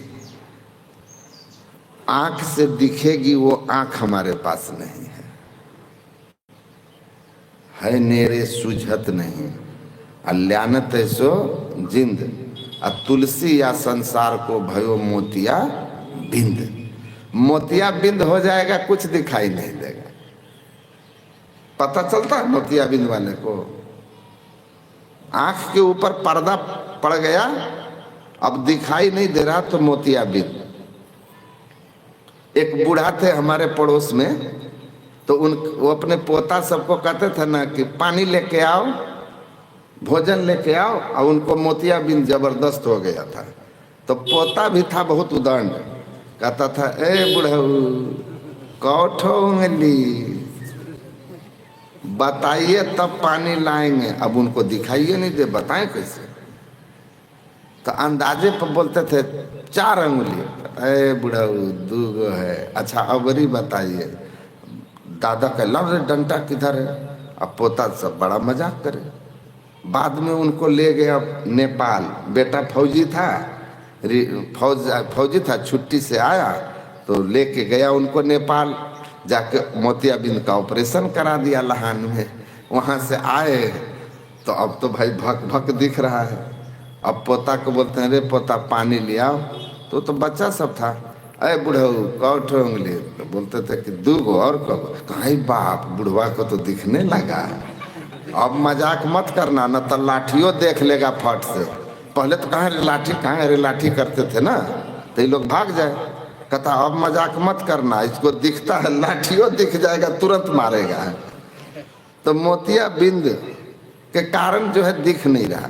परमात्मा सब जगह है। तो कहते हैं तुलसी या संसार को भयो मोतियाबिंद। ये मोतियाबिंद का इलाज है ध्यान। ध्यान करिए मोतियाबिंद पर। जैसे आँख के ऊपर पर्दा होता है, पड़ जाता है ना, उस पर लेयर पड़ जाता है, वैसे चेतन आत्मा वह आँख है जिससे परमात्मा को देखते हैं।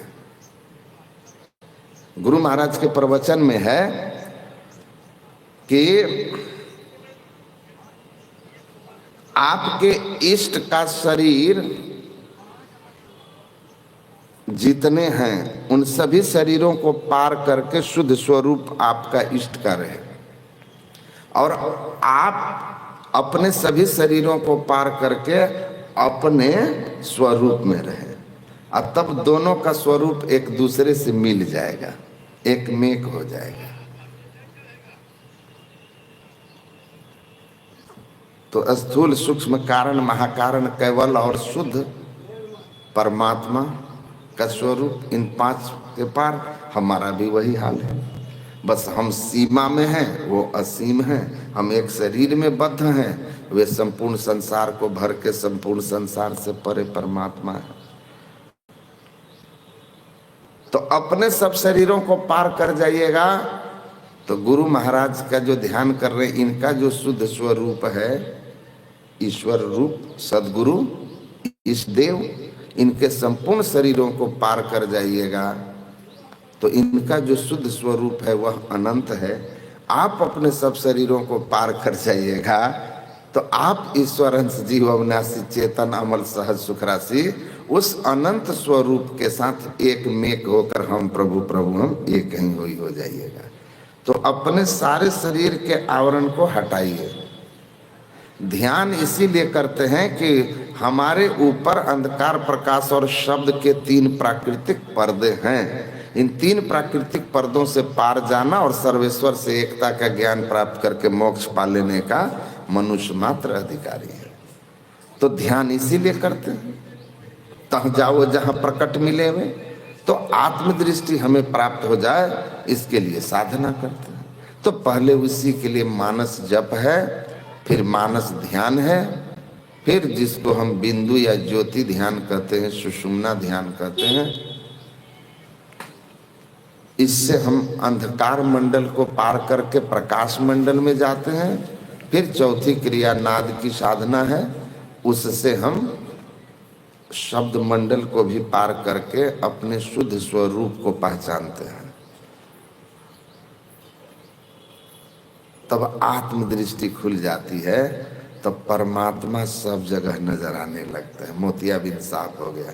जब दर्शन करना चाहिए तो दर्पण माजत रहिए, और जब दर्पण में लगा काई तो दरस कहाँ थे पाई।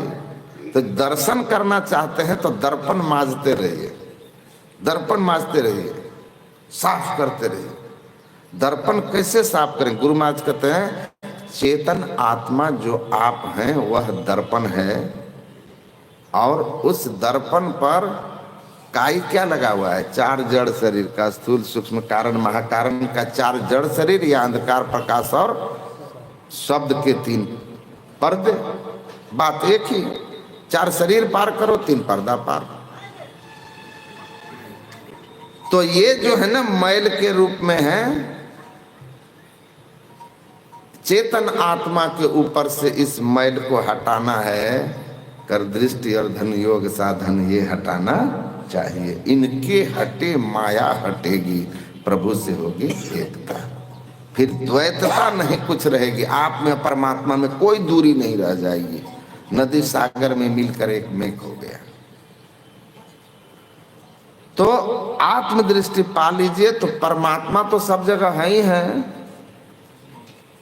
गुरु महाराज कहते थे आपके आंख पर पट्टी बंधी हुई है तो आप थोड़ी ना देख पाइएगा सूर्य के सामने खड़े होकर भी सूर्य को। आप पट्टी खोल लीजिए तो सामने सूर्य प्रकट। माया का आवरण हटाइए, परमात्मा कहीं खोए हुए थोड़ी हैं। आपकी दृष्टि शक्ति खोई हुई है। दृष्टि शक्ति को प्राप्त करना है, उसके लिए ध्यान करिए, दृष्टि शक्ति मिल जाएगी। पहले विवेक की दृष्टि मिलेगी सत्संग करके। विवेक की दृष्टि खूब अच्छी तरह सुनिए, सुनिए, उस पर विचारिए। दुनिया में जी रहे हैं तो किसी की उम्र 40 साल, किसी की 50 साल, किसी की 80 साल, किसी की 30 साल। तो 30 साल तक जो आप जीवन जिए हैं, 50 साल 40 साल जिए हैं, जरा अपने जीवन को ही टटोलिएगा तो आपको बहुत कुछ संसार के बारे में समझ में आ जाएगा, बहुत कुछ समझ आ जाएगा। और जो वृद्ध हो गए हैं उनको तो पूरा संसार समझ में आता है, लेकिन तब तक बहुत देर हो चुकी होती है। आम सब खा चुके होते हैं, गुठली बची होती है। जीवन के प्रारंभ में इस संसार को ठीक ठीक परख के देख लेना चाहिए। गुरु महाराज कहते थे कहीं रहने के पहले रहने का स्थान जांच लेना चाहिए। इस संसार को जांच लो, रहने का स्थान है ठीक ठाक कि नहीं है। कहते हैं यह स्थान रहने लायक है, कब कहाँ मौत आपको मार दे कोई ठिकाना नहीं है। ये तो यहाँ एकदम जोखिम भरा हुआ स्थान है, एकदम जोखिम भरा हुआ है। बैठे में बिजली गिर गई जैसिया, आकाशीय बिजली गिर गई, क्या करिएगा? सब सुरक्षा गार्ड देखते रह जाएगा, बिजली कपार पर गिरी, आप वहीं भस्मीभूत हो जाइएगा। पेड़ गिर गया, सोए हुए भूकंप आ गया, दब के मर गए। किसी को नहीं पता, कार से जा रहे हैं, ट्रक मार दिया धक्का, कहानी खत्म। पैदल जा रहे हैं, पीछे से कोई मार दिया, कहानी खत्म। तो ये तो बहुत जोखिम वाला स्थान है। पग पग में मृत्यु खड़ा है और अनेक तरह के दुख यहाँ पर हैं। दैहिक दैविक भौतिक दुख तो यहाँ है ही, मानसिक दुख भी तो सबसे खराब। परेशान आदमी बेमतलबों का, बहुत आदमी बहुत बेमतलब के परेशान रहता है। कई आदमी इसलिए परेशान है कि पड़ोसी का मकान बन रहा है, वो बेचारा रात दिन परेशान है। पड़ोसी कहां से गिट्टी लाए, बालू लाए, छड़ लाए, लेबर लाए, कैसे पैसा पूरा करके ढलाई करवाएं, टाइल्स मार्बल कौन सा लगाए, इसमें परेशान है। अब पड़ोसी सब बेमतलब का परेशान है कि क्यों बना रहा है, कहां से पैसा ला रहा है, इसका क्यों बन रहा है इतना चमड़ा, एकदम भीतर से परेशान परेशान परेशान है।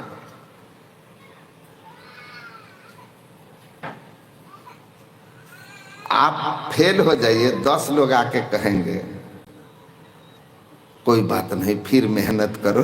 आप फर्स्ट हो जाइए, 9 को कहेगा कि देख तो उसका बेटा कैसे पढ़ता था, पास कर गया। रुदल बाबू का बेटा पढ़ के अंकित डीएसपी हो गया, तुम क्या कर रहा है ना? कैसे पढ़ के हो गया? देखो तो वही बात है। इस संसार में अपने दुख से लोग कम और दूसरे के सुख से ज्यादा परेशान है, ज्यादा परेशान है। एक शिक्षक आया स्कूल और बड़ा परेशान था, तो पूछा उसका दूसरा शिक्षक दोस्त कि तुम परेशान क्यों देख रहे हो? कहा अरे भाई, एक तो वेतन टाइम से मिलता नहीं, ऊपर से हमारी पत्नी बाजार गई और 8,000 रुपये की साड़ी खरीद के आ गई है। बताओ इस कंगाली में हमारी ये स्थिति है, 8,000 की साड़ी खरीद ली। तब जो दूसरा दोस्त था वो हंसने लगा, कहा क्या करोगे अब, खरीद ली तो ठीक है, क्या करोगे अब, इसमें दुखी होने की क्या बात है, ये मुंह लटकाया हुआ है। और दूसरा दोस्त समझा रहा है। दूसरे दिन वो दोस्त आया, खूब हंस रहा है, खूब हंस रहा है, जिसकी पत्नी साड़ी खरीदी है।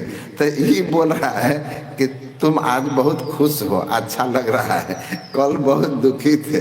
बोला हम खुश क्यों हैं जानते हो? तो ना, वही साड़ी पहन के मेरी पत्नी तुम्हारे घर गई है। वही जो नई साड़ी खरीदी है ना, पहन के मेरी पत्नी तुम्हारे घर गई है।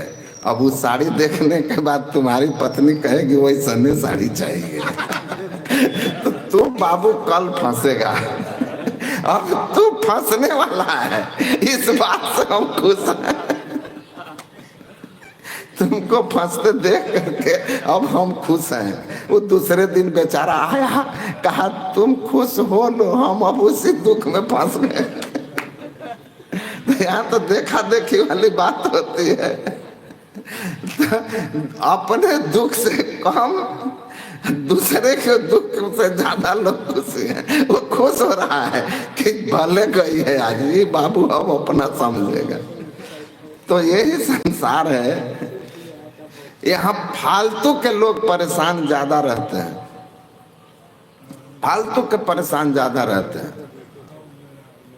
सत्संग करोगे, पहले विवेक की दृष्टि हो जाएगी और आपको समझ में आ जाएगा कि भैया संसार है, बस यहाँ बहुत कुछ मारा मारी करने की जरूरत नहीं है। मेहनत कीजिए ईमानदारी से, और जो मिल गया ईश्वर की कृपा मानकर, गुरु की कृपा मान करके उसमें संतुष्ट हो जाइए। अब भाव बनाए रखिए, साईं इतना दीजिए जामे कुटुंब समाए, अब मैं भी भूखा ना रहूं, साधु न भूखा जाए। शांति का मार्ग है, साईं से प्रार्थना, परमात्मा से प्रार्थना है, सदगुरु से प्रार्थना है। संसार किसी का हुआ नहीं है। गुरु महाराज कहते हैं ना भयो जग काहू को, कितनों को अपनों कियो। इस संसार को कितनों को पकड़ के रखना चाहे, अपना बना के रखना चाहे, संसार किसी का हुआ ही नहीं है। इसका स्वरूप ही ऐसा है, किसी का हो ही नहीं सकता है। ये छूटना ही छूटना है। इसीलिए गुरु महाराज कहते हैं कि करी जतन जो ये आहि त्यागो, शांति सुख सोई लियो। इसीलिए जो इस संसार के सुख की कामना का त्याग कर दिया, वही यहाँ सही अर्थ में सुखी है। तो संसार की कामना का त्याग कैसे होगा? तो बिनु संतोष न काम न साही, आ काम अछत सुख सपने हो नाही। लेकिन राम भजन बिनु मिटहि की कामा, अथल विहीन तरु कबहु की जामा। राम भजन बिनु मिटहि की कामा, संसार सुख की कामना बिना परमात्मा की भक्ति की मिटती नहीं है। तो परमात्मा का ठीक ठीक स्वरूप का ज्ञान हो। ऐसा नहीं कि कोई कहे हरि बसे बैकुंठा, कोई कहे गोलोको है, और कोई कहे शिवनगरी में साहब।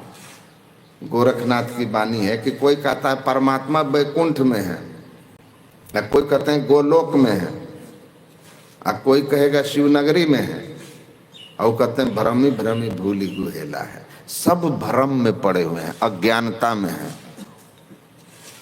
सदगुरु सैन अमोलक दीन्हा। संत सदगुरु मिलते हैं, अनमोल ज्ञान देते हैं, इशारा करते हैं कि परमात्मा सब जगह है। हरि व्यापक सर्वत्र समाना, सब जगह समान रूप से परमात्मा है। जिनको तुम गोलोक में शिवलोक में कह रहे हो परमात्मा, वे सब परमात्मा नहीं है। सब माया है। परमात्मा प्रकृति के कण कण को भर के प्रकृति से परे है। उस परमात्मा को जानना है जो हमारे ऊपर नीचे बाएं दाएं सब जगह है।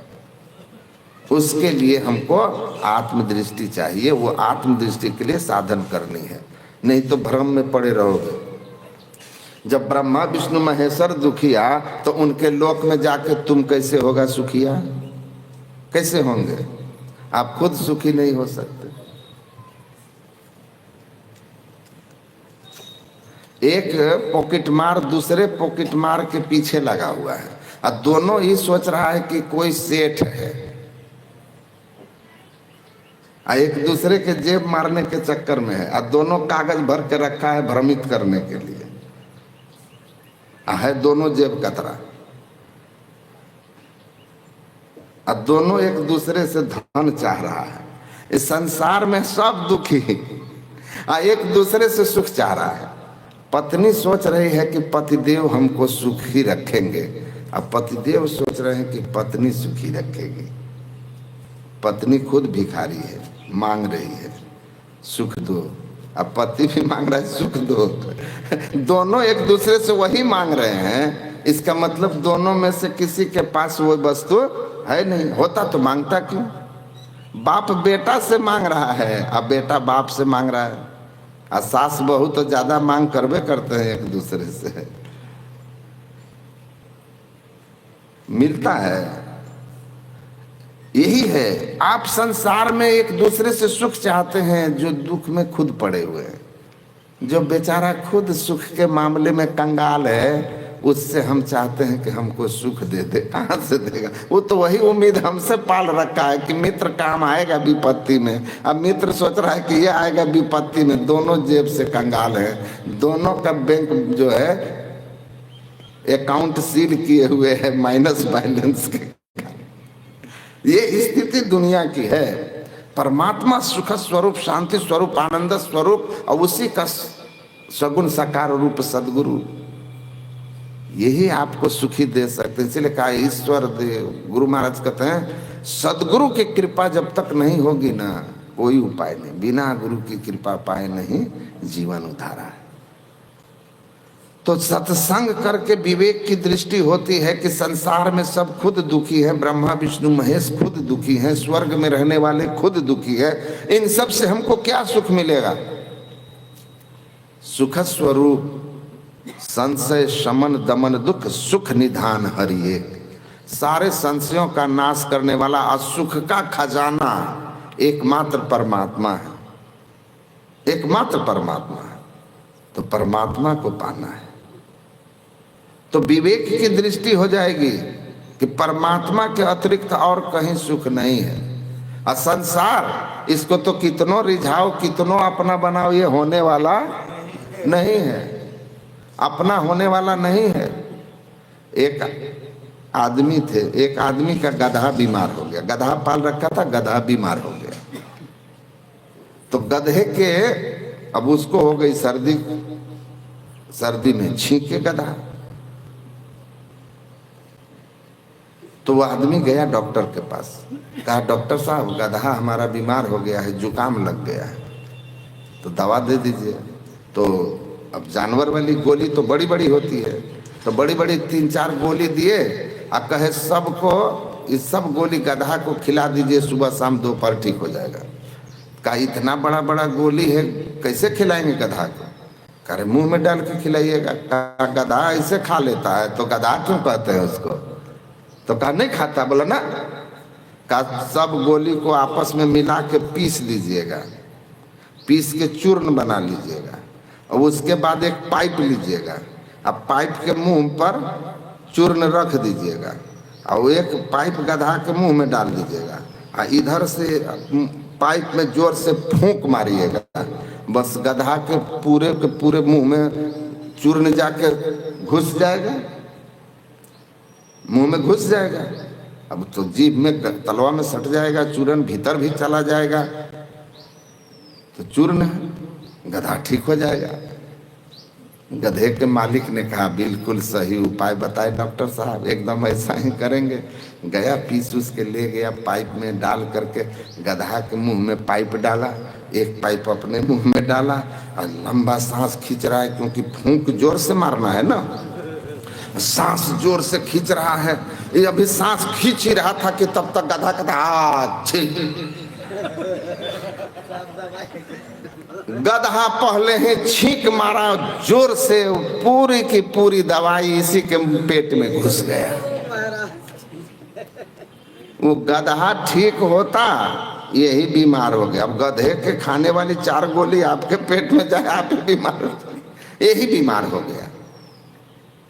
तो संत लोग कहते हैं कि सुनो, इस संसार किसी का हुआ नहीं, गधा है, एक दिन जरूर दुलत्थी मारेगा तुमको, सावधान रहो। इससे पहले कि संसार दुलत्थी मारे, तुम संसार को मार दो। सहजो भज हरि नाम को तजो जगत सोने, अपनी तो कोई है नहीं अपनी सगी न दे, यही कहे गुरुदेव जी, यही पुकारे संत, सहजो तजिया जगत को तो ही तजेगा अंत। आप पहले मार दिए फूक तब तो ठीक है, नहीं तो ये तो मारना ही मारना है, फंस जाइएगा। इससे पहले जगत आपको लात मारे, आप जगत को लात मार दीजिए। लात मारना मतलब भाग के हिमालय नहीं चला जाना है। लात मारना का मतलब है कि प्रीति ऐसी कीजिए जस खीरा ने किन, और ऊपर से तो एक है भीतर फाके 3। खीरा ऊपर से एक दिखता है लेकिन भीतर से 3 होता है। उसी तरह संसार में जानो कि सब मेरे हैं, लेकिन ये मान के चलो कि यहाँ कोई मेरा नहीं है। कहिए कि सब मेरे हैं, धन मेरा, पुत्र मेरा, सब मेरा, लेकिन अंदर से जानिए कोई मेरा नहीं है। अपने ही सुख शिव लागो क्या दारा क्या मित, जगत में झूठी देखी प्रीत। इसीलिए गुरु महाराज कहते हैं प्रेम करना है ना तो दृढ़ प्रतीत प्रीत कर गुरु से, कर सतसंग सवेरे, या विधि भव फंदा कट जाइए, मैं ही कहत हित हेरे। सदगुरु के चरण में प्रेम जोड़ो, परमात्मा से प्रेम जोड़ो, तो ये परमात्मा या सदगुरु में जोड़ा हुआ प्रेम जगत से आपको छुड़ा लेगा, और जगत का प्रेम आपको 84 में डुबा देगा, क्योंकि जगत किसी का हुआ ही नहीं। लेकिन गुरु में प्रेम होगा, परमात्मा में प्रेम होगा, तो कहते हैं प्रेम छुड़ावे जगत से, प्रेम मिलावे राम, प्रेम करे गति और ही ले पहुंचे हरिधाम। परमात्मा के धाम में मिलाएगा। प्रसंग मजरम पाशम आत्मनः कवियो विदु स एव साधु सुकृते मोक्ष द्वारा में पावित्रम। संसार और संसारी लोगों से प्रेम आपको 84 का द्वार खोलेगा, लेकिन वही प्रेम जब संत के चरणों में जुटेगा, सदगुरु के चरणों में जुटेगा, तो भगवान कपिल कहते हैं कि मोक्ष का द्वार खोलेगा। मोक्ष का द्वार, दुख निवृत्ति और मुक्ति, परमात्मा आवागमन से छुट्टी का द्वार खोलेगा। तो सत्संग करके पहले विवेक की दृष्टि होगी, तो सही दिशा में आप अपने जीवन को ले जाइएगा।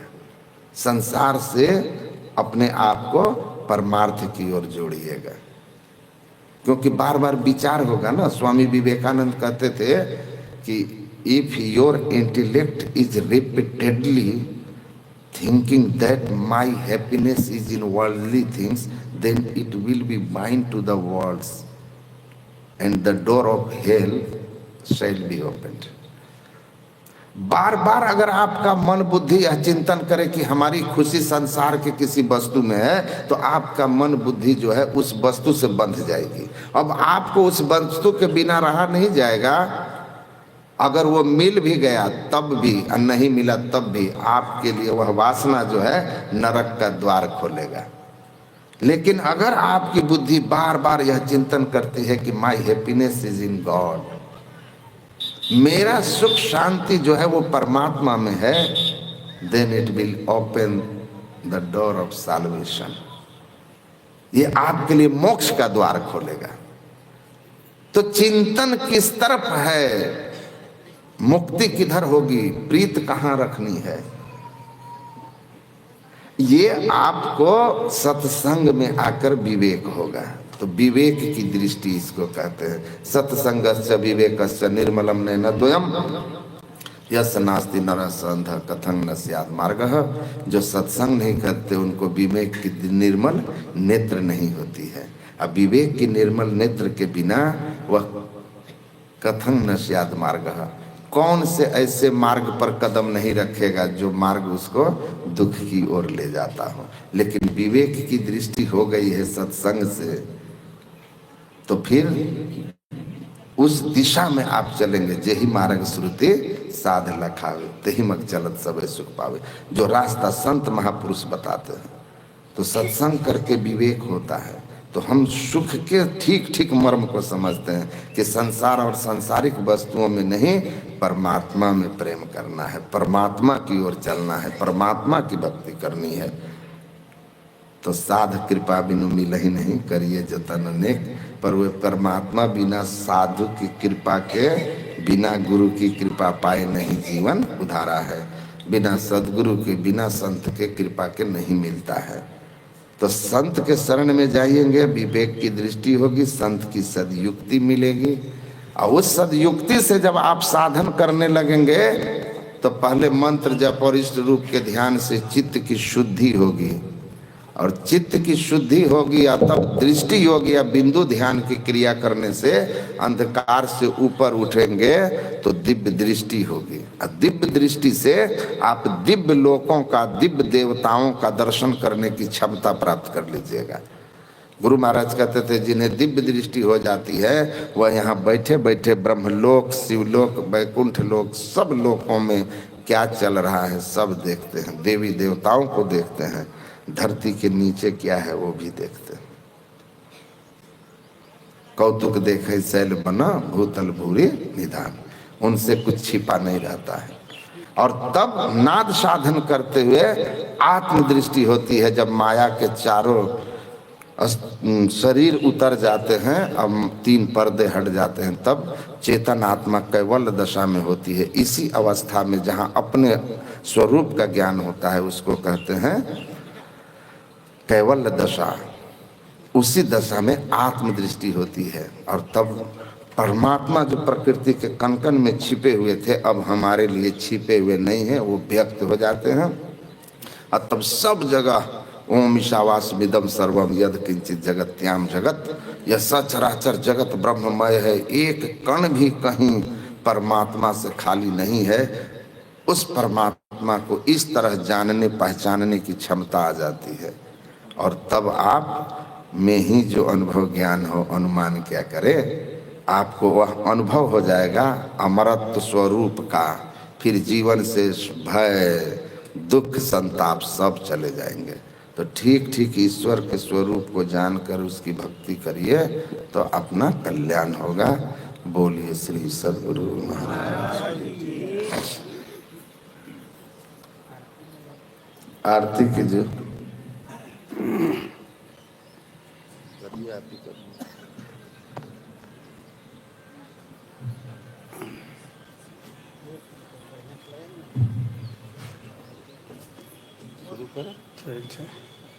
श्री सद्गुरु महाराज की जय। श्री